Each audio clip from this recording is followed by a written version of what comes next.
Welcome to unique GK channel. Hi friends, నమస్తే. EV బ్యాటరీలకు Aadhaar తరహా గుర్తింపు.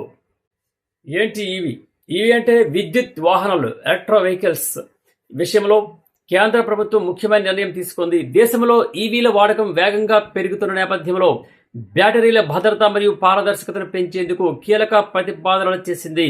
ఆధార్ కార్డు లాంటి విశిష్ట గుర్తింపు సంఖ్యను ప్రతి బ్యాటరీ ప్యాక్కు కేటాయించాలని నిర్ణయించింది.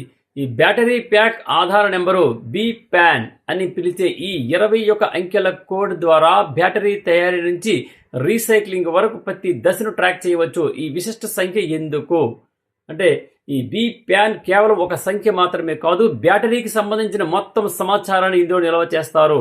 ముడి పదార్థాల సేకరణ, తయారీ ప్రక్రియ, వినియోగము, రీసైక్లింగ్ వంటి వివరాలన్నింటినీ దీని ద్వారా తెలుసుకోవచ్చు. ఈ వివరాలను ప్రభుత్వం ఏర్పాటు చేసే అధికారిక పోర్టల్లో నిరంతరం అప్డేట్ చేయాలి. బ్యాటరీని రీసైక్లింగ్ చేసినా లేదా మార్పులు చేసినా కొత్త గుర్తింపు సంఖ్యను కేటాయించాలి.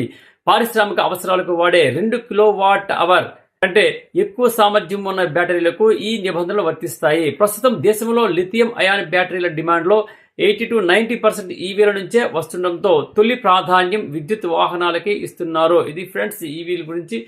Thank you. హలో, మిమ్మల్ని నచ్చితే సబ్స్క్రైబ్ చేయండి, నచ్చకపోతే కామెంట్ ఖచ్చితంగా చేయండి. Thank you.